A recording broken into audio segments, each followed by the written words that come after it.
ಡಿಆರ್ಡಿಒನ ಅನ್ವೇಷ ಉಪಗ್ರಹ ಸೇರಿದಂತೆ 16 ಉಪಗ್ರಹಗಳ ಉಡಾವಣೆಗೆ ಕ್ಷಣಗಣನೆ ಆರಂಭ ಆಗಿದೆ. ಇವತ್ತು ಬೆಳಗ್ಗೆ 10:17ಕ್ಕೆ ಪಿಎಸ್ಎಲ್ವಿ CR2 ರಾಕೆಟ್ ಉಪಗ್ರಹಗಳನ್ನು ಕೊಂಡೊಯ್ಯಲಿದ್ದು ಇಸ್ರೋನ ಹೊಸ ವರ್ಷದ ಮೊದಲ ಅಭಿಯಾನ ಇದು.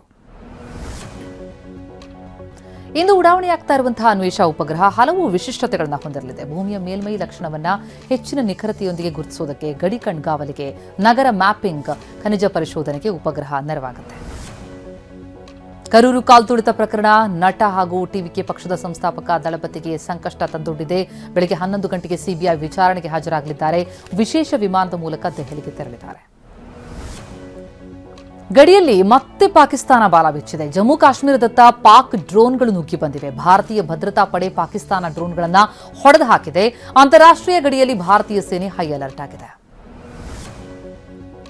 ಎಸ್ಎಸ್ಎಲ್ಸಿ ಪೂರ್ವ ಸಿದ್ಧತಾ ಪರೀಕ್ಷೆಯ ಪ್ರಶ್ನೆ ಪತ್ರಿಕೆ ಸೋರಿಕೆ ಪ್ರಕರಣ ಸಂಬಂಧ 8 ಮಂದಿಯನ್ನು ಬಂಧಿಸಲಾಗಿದೆ. ಪ್ರಶ್ನೆ ಪತ್ರಿಕೆ ಲೀಕ್ ಮಾಡಿದ್ದ ತುಮಕೂರು, ರಾಮನಗರ, ಗುಲ್ಬರ್ಗಾ ಜಿಲ್ಲೆಯ ಹೆಡ್ ಮಾಸ್ಟರ್ ಮತ್ತು ಶಿಕ್ಷಕರು, ವಿದ್ಯಾರ್ಥಿಗಳನ್ನು ಸೈಬರ್ ಠಾಣೆ ಪೊಲೀಸರು ಬಂಧಿಸಿ ಕಾರ್ಯಾಚರಣೆ ನಡೆಸ್ತಾ ಇದ್ದಾರೆ.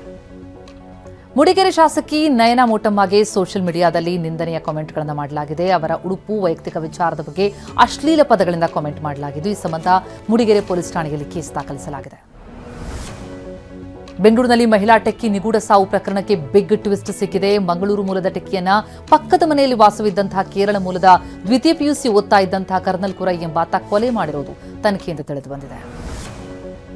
ಬೆಂಗಳೂರಿನ ದಂತ ವಿದ್ಯಾರ್ಥಿನಿ ಯಶಸ್ವಿನಿ ಆತ್ಮಹತ್ಯೆ ಪ್ರಕರಣ ಸಂಬಂಧ 7 ಮಂದಿಯ ವಿರುದ್ಧ ಎಫ್ಐಆರ್ ದಾಖಲಾಗಿದೆ. ಮೃತಳ ತಾಯಿ ಪರಿಮಳ ಅವರು ಕೊಟ್ಟಂತಹ ದೂರಿನ ಮೇಲೆ 7 ಮಂದಿ ಪ್ರಾಧ್ಯಾಪಕರ ವಿರುದ್ಧ ದೂರು ದಾಖಲಾಗಿದೆ.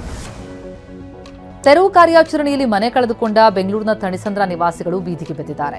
ಮನೆ ಅವಶೇಷಗಳ ಬಳಿ ಟೆಂಟ್ ಹಾಕಿಕೊಂಡು ಕೆಲ ನಿರಾಶ್ರಿತರು ಮಲಗಿದ್ದರೆ 4-5 ಕುಟುಂಬಗಳಿಗೆ ದಿಕ್ಕೆ ತೋಚದಂತಾಗ್ತಾ ಇದೆ.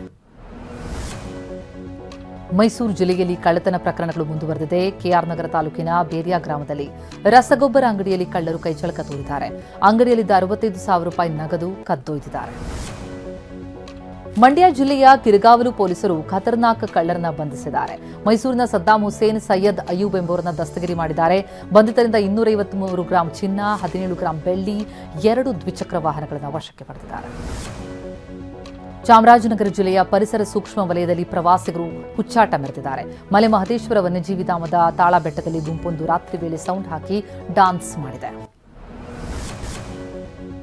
ಚಿಕ್ಕಬಳ್ಳಾಪುರ ಜಿಲ್ಲೆಯ ನಂದಿಗಿರಿ ಧಾಮದ ಬಳಿ ಚಿರತೆ ಪ್ರತ್ಯಕ್ಷ ಆಗಿದೆ. ಗಿರಿಧಾಮದ ಕಣಿವೆ ಬಸವಣ್ಣ ದೇವಸ್ಥಾನದ ಬಳಿ ನಿನ್ನೆ ರಾತ್ರಿ ಪ್ರತ್ಯಕ್ಷವಾದಂತಹ ಚಿರತೆ ಅದರಿಂದಾಗಿ ನಂದಿಗಿರಿ ಧಾಮಕ್ಕೆ ಬರುವಂತಹ ಪ್ರವಾಸಿಗರಲ್ಲಿ ಆತಂಕವನ್ನು ಮಾಡಿದೆ. ಕೊಪ್ಪಳದ ಗಂಗಾವತಿಯ ಐತಿಹಾಸಿಕ ಸ್ಥಳ ನವ ಬೃಂದಾವನದಲ್ಲಿ ಕರಡಿಯೊಂದು ಕಾಣಿಸಿಕೊಂಡಿತು. ತುಂಗಭದ್ರಾ ನದಿಯ ನಡುಗಡ್ಡೆಯಲ್ಲಿರುವಂತಹ ಬೃಂದಾವನದಲ್ಲಿ ಕರಡಿ ಕಾಣಿಸಿಕೊಂಡಿದೆ. ಬೃಂದಾವನ ಬಳಿ ಬೋನ್ ಅಳವಡಿಸುವಂತೆ ಅರಣ್ಯ ಸಿಬ್ಬಂದಿಗೆ ಸೂಚಿಸಲಾಗಿದೆ. ಕೊಪ್ಪಳದ ಗವಿಮಠ ಜಾತ್ರೆಗೆ ಅಪಾರ ಪ್ರಮಾಣದ ಭಕ್ತರು ಆಗಮಿಸ್ತಾ ಇದ್ದಾರೆ. ಶಕ್ತಿ ಯೋಜನೆ ಪಡೆದಿರುವಂತಹ ಮಹಿಳೆಯರು ಹೆಚ್ಚಿನ ಸಂಖ್ಯೆಯಲ್ಲಿ ಜಾತ್ರೆಗೆ ಬರ್ತಾ ಇದ್ದು, ರಾಜ್ಯದ ಮೂಲೆ ಮೂಲೆಯಿಂದ ಜಾತ್ರೆ ನೋಡೋದಕ್ಕೆ ಅಂತ ಮಹಿಳೆಯರು ಬರ್ತಿದ್ದಾರೆ. ಮೈಸೂರಿನ ಚಾಮುಂಡಿ ಬೆಟ್ಟದಲ್ಲಿ ಸ್ವಚ್ಛತಾ ಅಭಿಯಾನ ಆರಂಭ ಆಗಿದೆ. ಭಾನುವಿ ಆಸ್ಪತ್ರೆಯ ವೈದ್ಯ ಸಿಬ್ಬಂದಿಯಿಂದ ಸ್ವಚ್ಛತಾ ಕಾರ್ಯ ನಡೆದಿದ್ದು ಜಾಗೃತಿ ಮೂಡಿಸಿದ್ದಾರೆ. ಎಲ್ಲೆಂದರಲ್ಲಿ ಕಸ ಹಾಕಬೇಡಿ ಅಂತ ಪ್ರವಾಸಿಗರು ಮತ್ತು ವ್ಯಾಪಾರಿಗಳಲ್ಲಿ ಮನವಿ ಮಾಡಿದ್ದಾರೆ. ದೆಹಲಿ ಸೇರಿದಂತೆ ಉತ್ತರ ಪ್ರದೇಶದಲ್ಲಿ ಭಾರೀ ಚಳಿ ಮುಂದುವರೆದಿದೆ. ಚಳಿಯ ಜೊತೆಗೆ ವಿಷಗಾಳಿ ಕೂಡ ರಾಷ್ಟ್ರ ರಾಜಧಾನಿಯ ಜನತೆಯನ್ನು ತಲ್ಲಣಗೊಳಿಸಿದೆ. ರಾಜಸ್ಥಾನ, ಪಂಜಾಬ್, ಹರಿಯಾಣ, ಹಿಮಾಚಲ ಪ್ರದೇಶ, ಉತ್ತರಾಖಂಡ್ನಲ್ಲೂ ಚಳಿ ಮುಂದುವರಿಯಲಿದೆ ಅಂತ ಹವಾಮಾನ ಇಲಾಖೆ ಮುನ್ಸೂಚನೆ ಕೊಟ್ಟಿದೆ. ಉತ್ತರ ಪ್ರದೇಶದ ಧಾರ್ಮಿಕ ಕೇಂದ್ರ ಪ್ರಯಾಗ್ರಾಜ್ಗೆ ಅಪಾರ ಪ್ರಮಾಣದಲ್ಲಿ ಭಕ್ತರು ಆಗಮಿಸ್ತಾ ಇದ್ದಾರೆ. ಮಾಘಮೇಳದ ಹಿನ್ನೆಲೆಯಲ್ಲಿ ಪವಿತ್ರ ಸ್ನಾನ ಮಾಡಿದ್ದಾರೆ. ಕೊರೆಯೋ ಚಳಿ ನಡುವೆಯೇ ಭಕ್ತರು ಸಂಗಮದಲ್ಲಿ ಮಿಂದೇಳ್ತಿದ್ದಾರೆ. ಕಾಂಗ್ರೆಸ್ ಸಂಸದೆ ಪ್ರಿಯಾಂಕಾ ಗಾಂಧಿ ವಾಡ್ರಾ 54ನೇ ಹುಟ್ಟುಹಬ್ಬ ಆಚರಿಸಿಕೊಳ್ತಿದ್ದಾರೆ. ದೆಹಲಿಯಲ್ಲಿರುವಂತಹ ಎಐಸಿಸಿ ಕಚೇರಿಯ ಮುಂಭಾಗದಲ್ಲಿ ಪ್ರಿಯಾಂಕಾ ಅವರ ಹುಟ್ಟುಹಬ್ಬದ ಶುಭಾಶಯ ಕೋರಿ ಫ್ಲೆಕ್ಸ್ ಬ್ಯಾನರ್ಗಳನ್ನು ಅಳವಡಿಸಲಾಗಿದೆ.